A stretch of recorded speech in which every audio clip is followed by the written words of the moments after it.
In class, I explain the functions and components of the lymphatic system.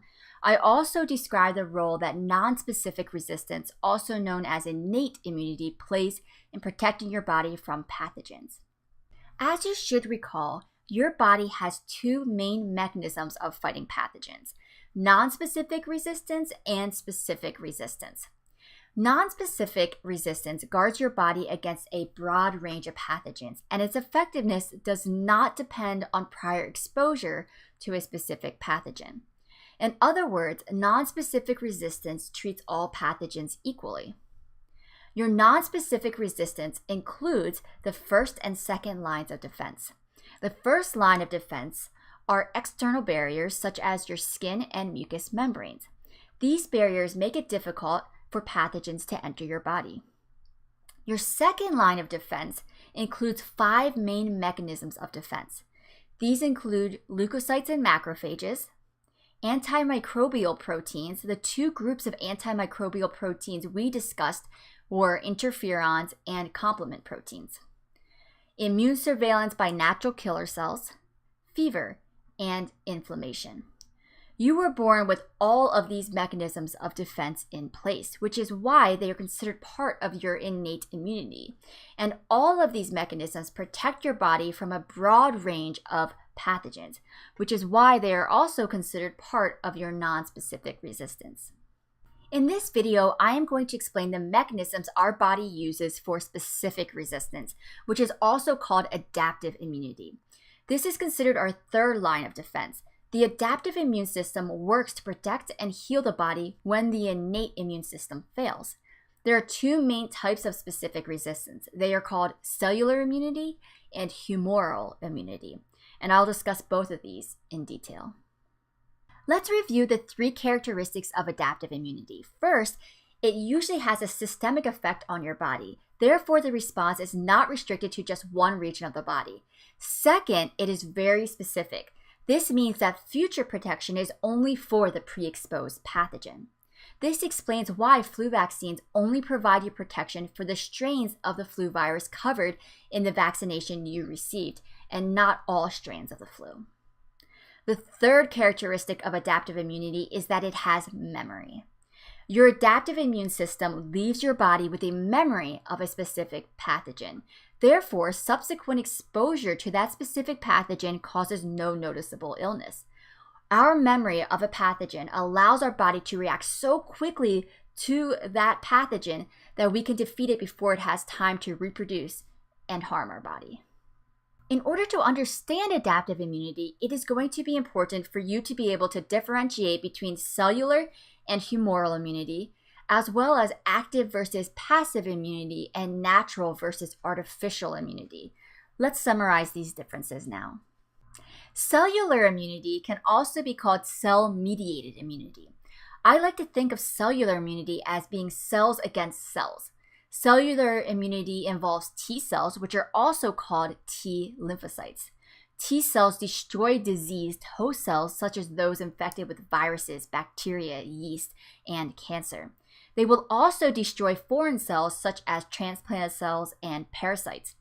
Since cellular immunity kills the entire infected cell and everything in it, it is also a method of attacking intracellular pathogens, which may not be accessible to antibodies. Now let's look at humoral immunity. The word humoral refers to the body's extracellular fluids. Humoral immunity involves B cells, which produce and employ special molecules called antibodies, which circulate throughout the body and tag pathogens for destruction. Antibodies work by binding to molecules on the pathogen called antigens. Antibodies attack cellular and non-cellular pathogens residing outside of the host's cells. Examples of extracellular pathogens include foreign cells such as bacteria, yeast, and protozoans. Yeast are single-celled fungi, and protozoans are single-celled microscopic organisms such as an amoeba. Non-cellular pathogens that may be found extracellularly include viruses, allergens, venom, and other toxins. Immunity can be further divided into active or passive immunity. Active immunity occurs when the body actively makes its own antibodies or T cells. Active immunity can be acquired either naturally or artificially. Your body can be naturally induced to produce specific antibodies or T cells when you're exposed to an antigen in the environment. For example, if you contract the flu from a family member or a friend, that would be an example of natural active immunity. Although you might get really sick from the exposure, you become immune to that strain of the flu, so you can't get sick from that exact same strain again. A safer way to become immune to a pathogen is to be artificially exposed to the antigens on that pathogen. Vaccinations are the primary means of artificial active immunity. Vaccines consist of dead, weakened, or partial pathogens that stimulate the production of antibodies or T cells without causing illness. They leave our body with a memory of the pathogen to protect us from future natural exposure to the pathogen. In addition to receiving a vaccination, it may be important to monitor one's immunity. For example, this is important in the case of the rabies pre-exposure vaccine. Individuals that work with potentially rabid animals must get a titer check every couple of years. A titer check involves taking a blood sample so doctors can estimate the number of antibodies for a specific pathogen still present in the blood. If your antibody count is low, then you might need a booster shot. A booster shot is an additional dose of the vaccine to stimulate immune memory and protection. Passive immunity is a type of temporary immunity. It is temporary because our body is not left with a strong memory of the pathogen. Instead, the body acquires antibodies passively from another person or animal instead of making them themselves. Natural passive immunity occurs between a child and its mother. The fetus can acquire antibodies directly from its mother because some antibodies in the mother's blood can cross the placenta into the fetus. Also, the infant may acquire antibodies from the mother's breast milk during breastfeeding. Artificial passive immunity is rather rare. This occurs when a person is injected with an immune serum containing specific antibodies called antitoxins. These injections may be needed during treatment for a snake bite. The antibodies in the injection bind to the toxins in the snake venom and neutralize the venom. Artificial passive immunity may also be used to treat botulism and tetanus, which are both diseases caused by bacterial toxins. Another example is if you are bitten by a rabid animal. Then you are injected with antibodies that bind to the rabies virus and tag it for destruction. Next, I'm going to talk about the properties and structures of antigens and antibodies in more detail. You must understand the characteristics of antibodies and antigens to fully understand how adaptive immunity works. Antigens are any molecule that triggers an immune response. They can be free molecules or molecules bound to a plasma membrane. Antigens are usually very large molecules with great structural complexity and enough variability to be unique from individual to individual. Proteins, polysaccharides, glycoproteins, and glycolipids are all types of molecules that can be antigens.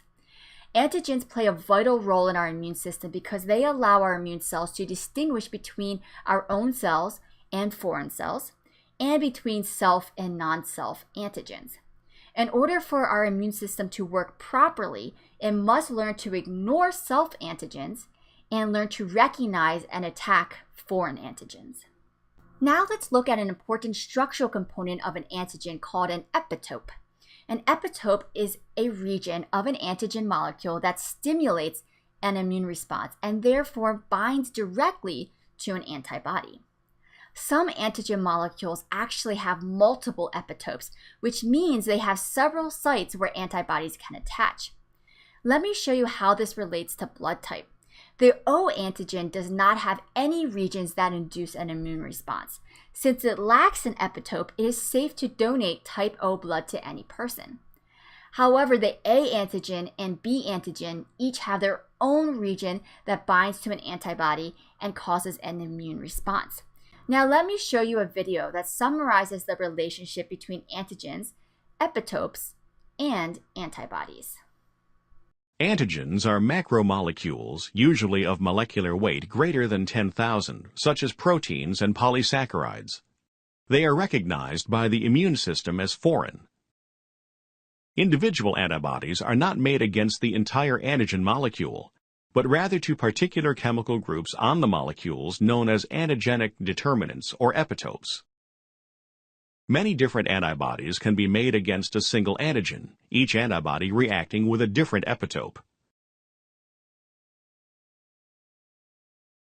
Complex structures, such as the surfaces of bacterial cells, may have many different epitopes. Each different antibody binds only to the correct epitope. Another term related to the structure of antigens is haptens. Haptens can be described as incomplete antigens or half an antigen. Haptens are molecules that are too small to be antigenic on their own, but they can bind to larger molecules in the host, therefore making the host's molecules appear foreign. Some great examples of haptens are the molecules found in poison ivy and penicillin. Molecules in poison ivy and penicillin can react chemically with proteins in our body, which may lead to life-threatening immune reactions. To illustrate this, let's look at poison ivy in more detail. Many of you may be allergic to poison ivy. Some surveys say that 75% of people will develop a rash when exposed to the plant. One interesting thing about poison ivy is that your sensitivity to poison ivy can change over time. For example, when I was little, I frequently walked through poison ivy and I never got a rash. However, after I became a field biologist and I was practically living in the woods, I started to become very sensitive to poison ivy. This demonstrates that multiple exposures may be required before the body shows an immune response to some types of antigens. A poison ivy plant contains molecules in an oil called urushiol. The molecules in urushiol are considered haptens because by themselves they can't cause an immune response. When you are first exposed to urushiol, it undergoes some chemical changes, causing it to bind to surface proteins on your skin cells. However, during the first exposure, this usually causes little to no response because your body does not have a strong memory for the urushiol skin protein complex. With more frequent exposures, your body accrues a stronger memory of the urushiol skin protein complex. This results in a strong allergic reaction, which is visible as a rash and blisters on the skin. The molecules in the poison ivy are actually harmless, but you develop a rash because your immune system begins attacking your own skin cells because their surface proteins have been altered by the binding of the haptens in the urushiol oil. Next, we are going to look at the properties and structures of antibodies. Antibodies are molecules that bind to foreign antigens. Humans can produce between 10 billion and 1 trillion different antibodies.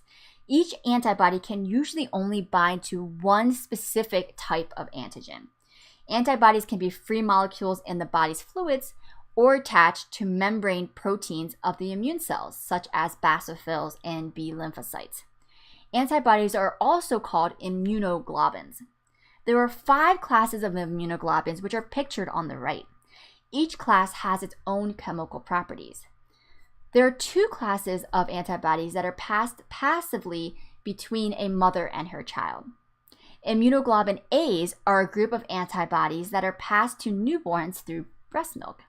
Immunoglobulin G's make up about 80% of the free antibodies in the plasma, and these antibodies can cross the placenta with ease. Anti-Rh antibodies are therefore a type of immunoglobulin G antibody and can cross the placenta into the infant's blood.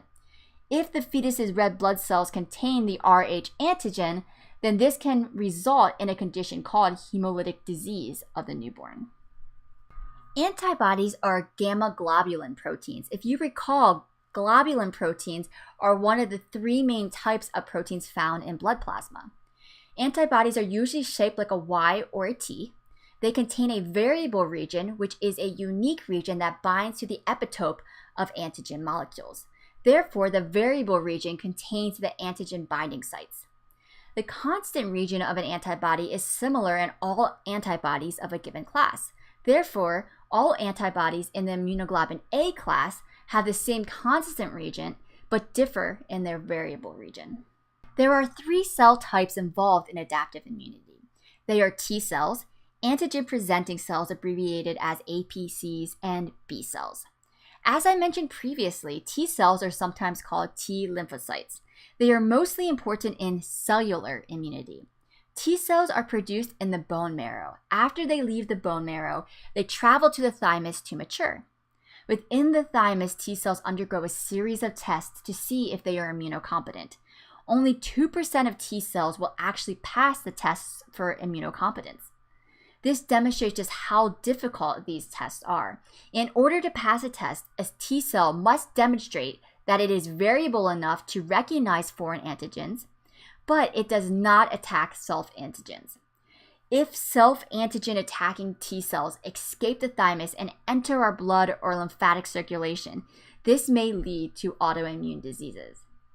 Once immunocompetent T cells leave the thymus, they spend the rest of their life in the lymphatic tissues and organs. The next group of important cells are antigen-presenting cells, or APCs. An APC is a term used to describe any cell that engulfs pathogens and presents the antigens of that pathogen on its surface. Antigen-presenting cells are important because T cells cannot bind to antigens directly on a pathogen. Therefore, antigen-presenting cells help T cells recognize antigens in the body.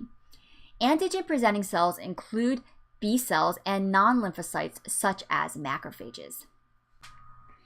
Antigen-presenting cells display antigens on their surface in protein complexes called major histocompatibility complexes, or MHCs. The types of MHC on a cell are unique to each individual person and each cell type.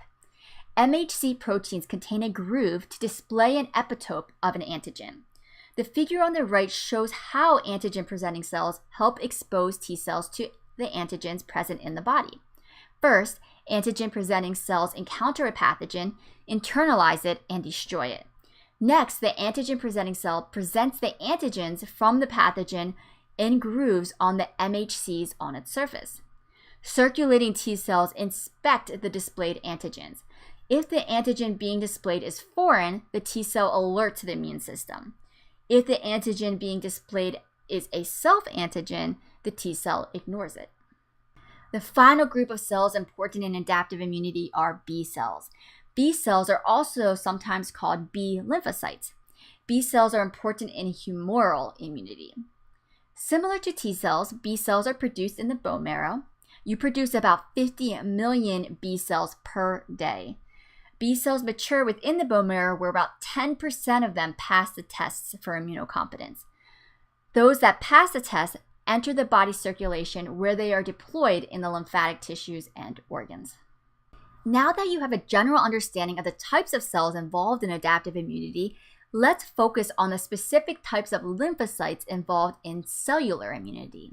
Cellular immunity employs 4 classes of T cells. The first group of specialized T cells are called cytotoxic T cells, or killer T cells. As their name implies, cytotoxic T cells are toxic to cells. They are the effectors of cellular immunity because they carry out the attack on foreign or infected cells. They kill cells by using chemicals such as perforins, granzymes, and interferons. The second group of T cells are called helper T cells. Helper T cells release a group of chemicals called interleukins that attract immune cells involved in innate, humoral, and cellular immunity. Therefore, they promote macrophage activity and stimulate T cells and B cells.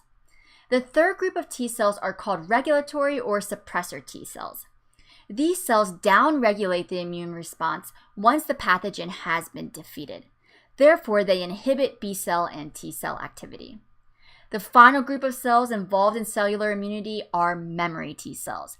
After exposure to a pathogen, some T cells become memory T cells, which survive decades in the body and retain a memory of the pathogen and antigens once they are gone.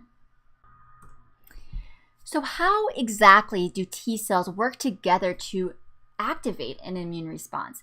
Well, there are 3 stages involved in an effective response. You can remember these 3 stages as the 3 R's of immunity: recognition, reaction, remember. The first step requires immune cells to recognize the antigens. This is going to involve the major histocompatibility complexes that I explained before. There are actually two main classes of MHCs, MHC1 and MHC2. Each one is found on a different type of cell and signals a different class of T cells. Antigen MHC1 complexes are found in every nucleated cell in the body. I always imagine MHC1 complexes signaling, "I'm diseased, kill me." Antigen MHC2 complexes are found only on antigen-presenting cells of the immune system, such as B cells or macrophages. Antigen MHC2 complexes signal, "There's a foreign invader somewhere. Go find it and attack it." Once the antigen is recognized by the immune system, then the immune system must react appropriately by ridding the body of the pathogen. The response to a pathogen may take days to actually fully activate. Antigen MHC1 complexes found on infected cells activate cytotoxic T cells to directly attack and kill the infected cells. Antigen MHC2 complexes found on antigen-presenting cells activate helper T cells, which signal other immune cells to go out and destroy the pathogen. The final stage in immunity is remembering. During cellular immunity, this is accomplished by some T cells becoming long-lived memory cells. A higher number of memory cells means better immunity to a disease because with more memory cells, future responses to a specific pathogen are so quick that no illness occurs. This video further illustrates MHC1 and MHC2 molecules. Antigens are processed differently, depending on whether they originate within or outside the cell. Proteins produced within the cell, such as viruses or self-proteins, are broken down into fragments. Fragments of foreign proteins are antigens. The antigens are then transported into the rough endoplasmic reticulum. The antigens combine with class I MHC molecules. The combination is then transported to the Golgi apparatus and from there to the plasma membrane. Foreign antigens presented on class I MHC molecules stimulate cell destruction by activated T cells.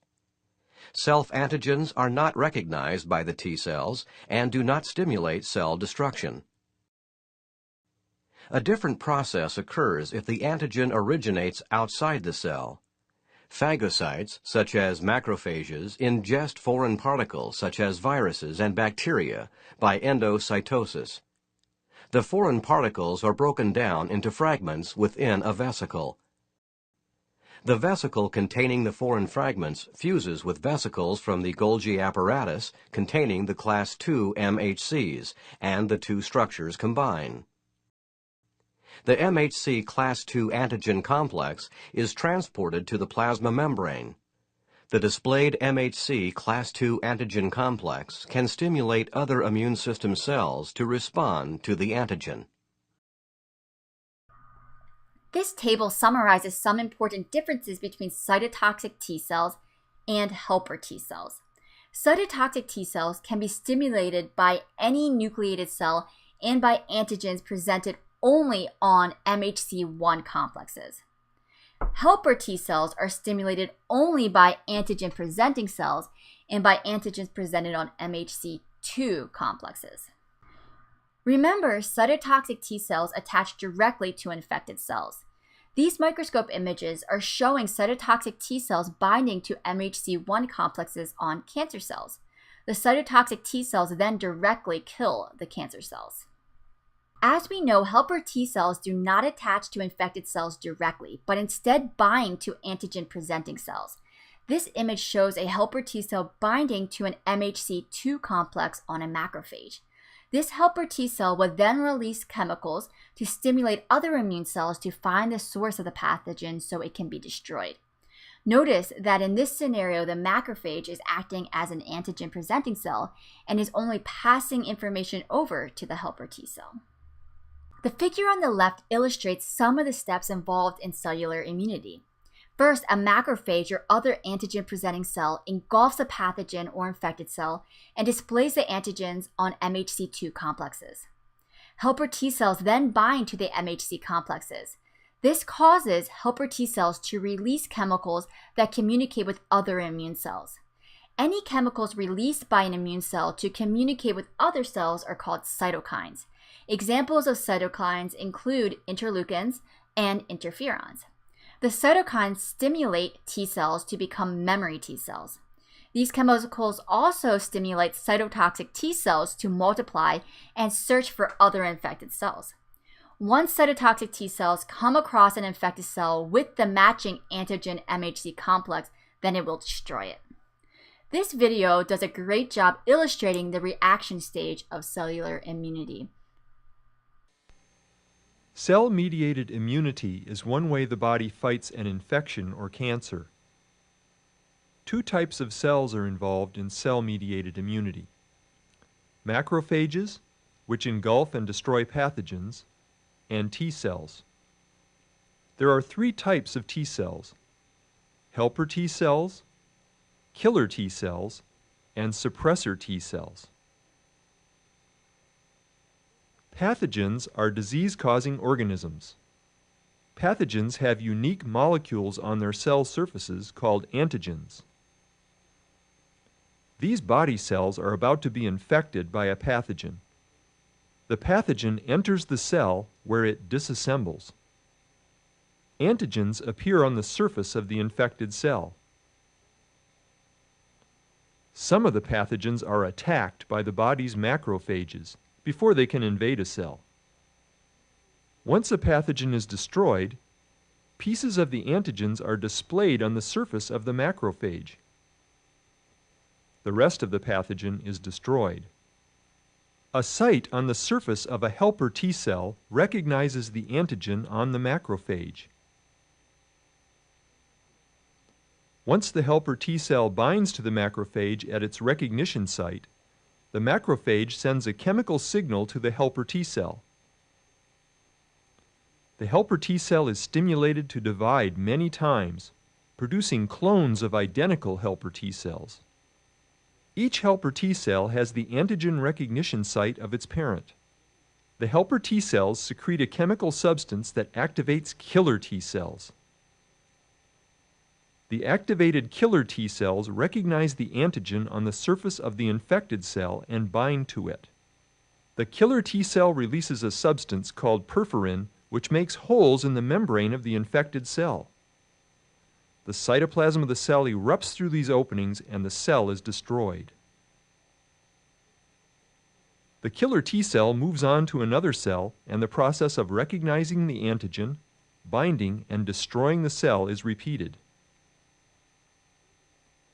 When antigens are no longer present, the suppressor T cells turn off the immune response by releasing a chemical that suppresses the activity of the other T cells.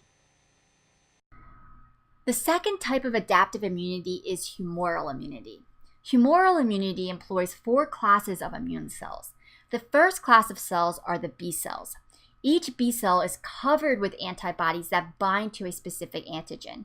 B cells can also internalize the antigens and present them on MHC complexes, therefore causing the B cells to act as antigen-presenting cells. The second group of cells involved in humoral immunity are the helper T cells.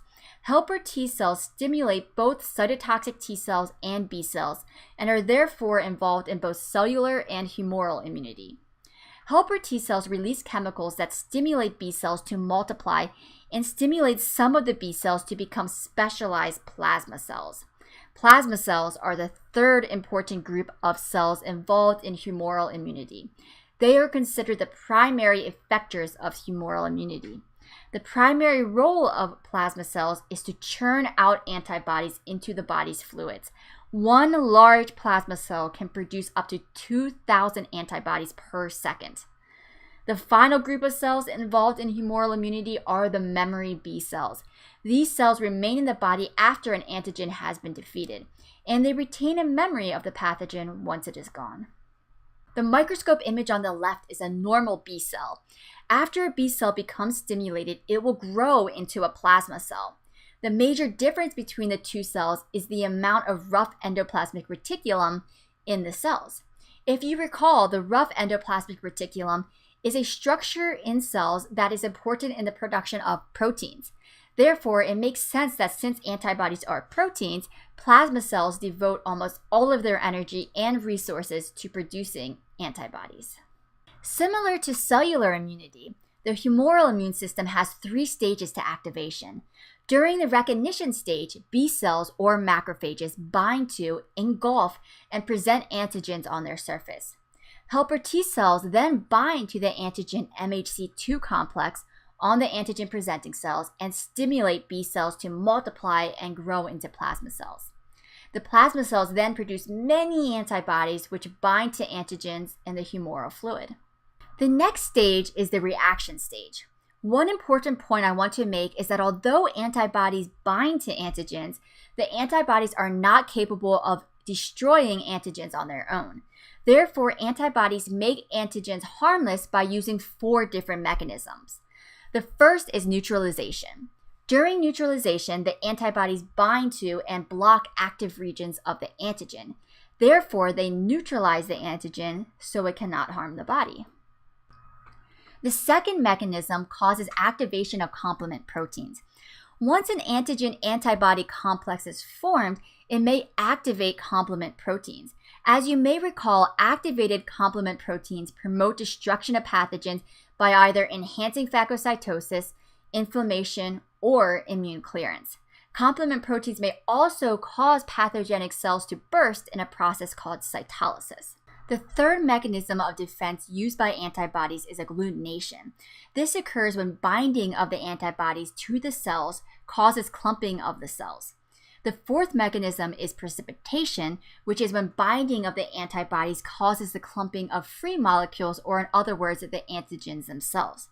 Both agglutination and precipitation make it easier to engulf the pathogenic cells or antigens. The final stage of humoral response is remembering. Memory B cells remain after an infection, and they hang out in the lymph nodes for decades waiting for re-exposure to a pathogen. This figure summarizes the 4 steps antibodies take to make an antigen harmless. I recommend reviewing this when you are studying. The only thing missing from this diagram is that complement proteins also enhance antigen clearance from the body, and that is not illustrated here. One important point I would like to bring up is that creating a strong antibody presence may require multiple exposures to an antigen. This explains why some vaccines require multiple injections rather than just a single injection.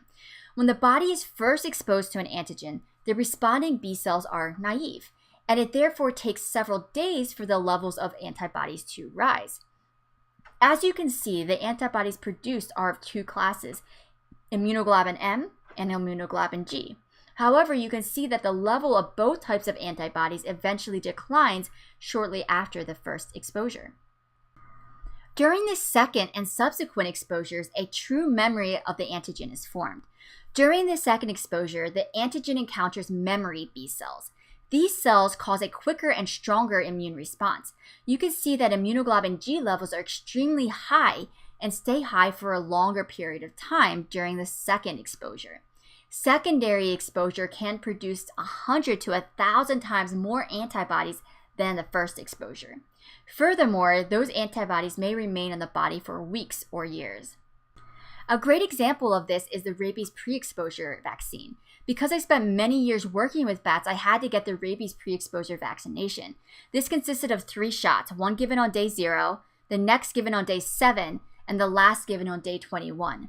Receiving multiple vaccinations ensured that the antibody levels stayed elevated for a long period of time.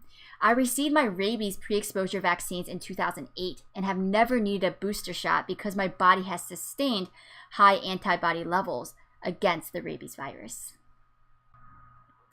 This video shows the relationship between cellular immunity and humoral immunity.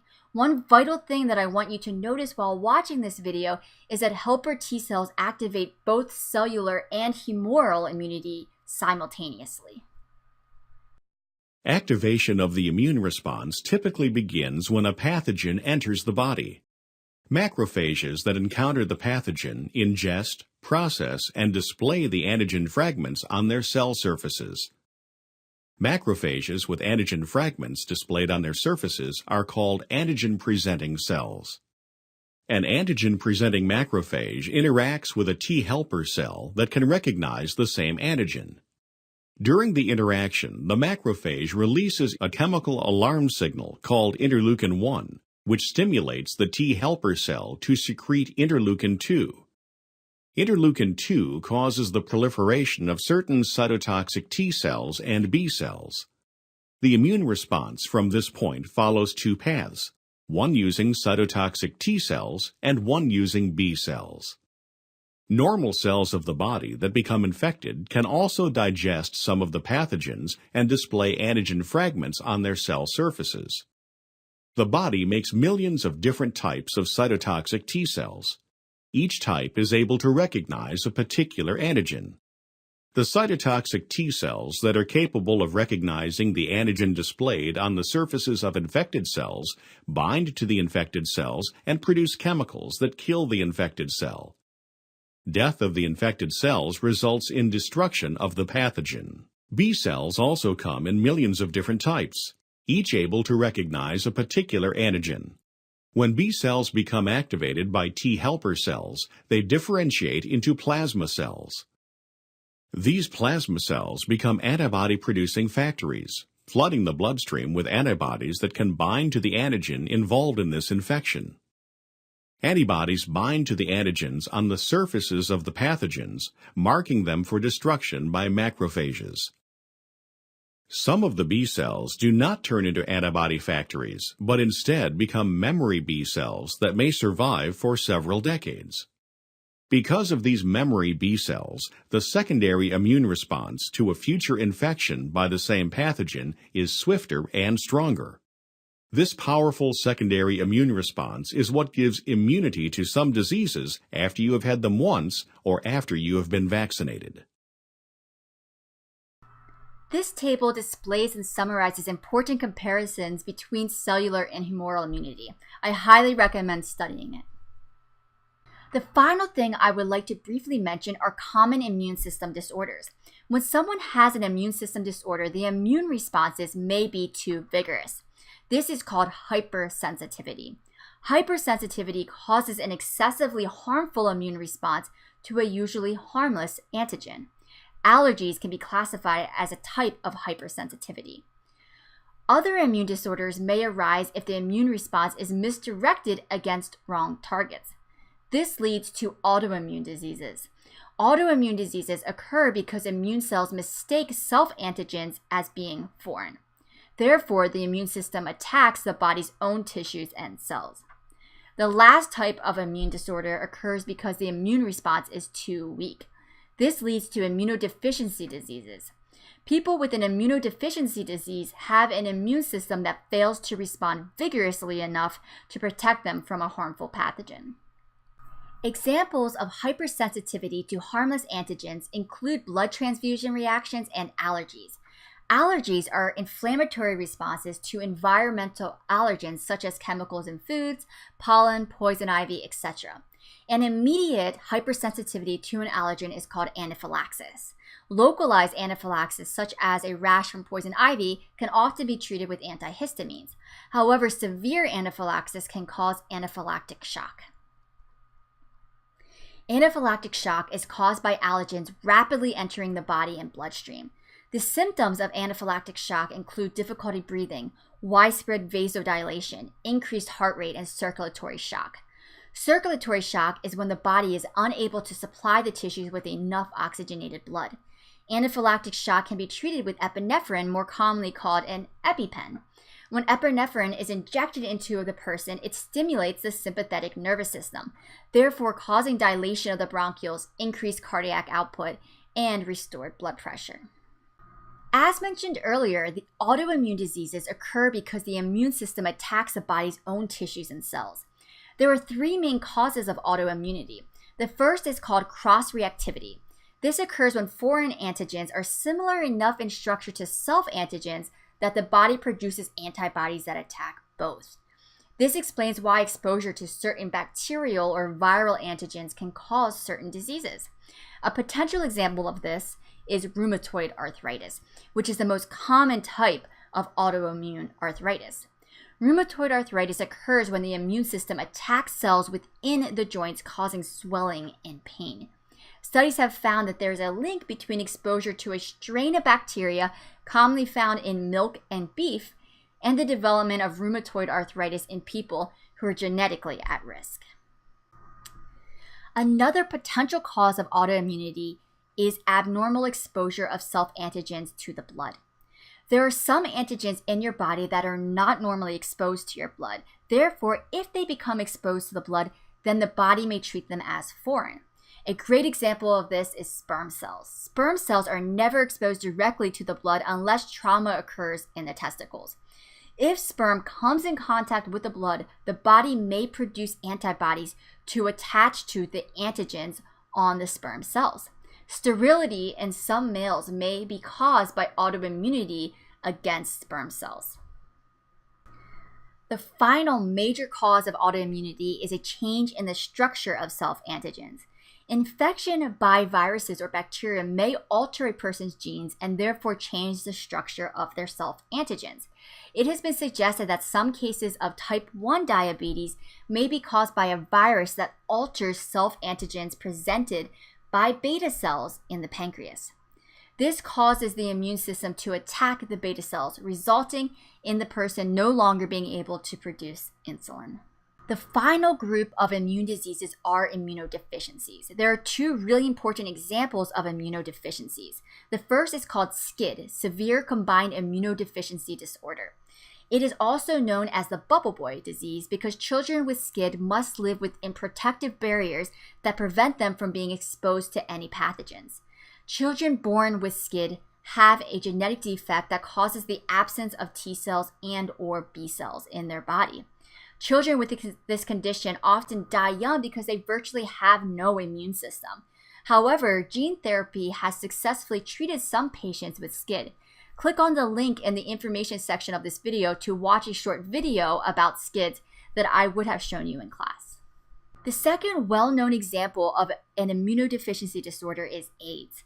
AIDS stands for Acquired Immunodeficiency Syndrome. AIDS is contracted through the HIV virus. The HIV virus slowly attacks helper T cells, eventually shutting down the entire adaptive immune system and causing the immunodeficiency symptoms associated with AIDS. Many effective medications are available to stop the HIV virus from replicating in the body. However, none rid the body completely of the virus. There are only 2 patients who have ever been cured of HIV, and in both cases, it was after stem cell transplants. The stem cells were donated by individuals that had a rare genetic defect that actually prevented their stem cells from being infected with the HIV virus. These studies demonstrate that it is possible to rid the body of the HIV virus. However, more research is still needed to develop safer and more reliable procedures. I hope that you now have a better understanding of how your body protects you from pathogens. If you have any questions, please send me an email or ask me after class.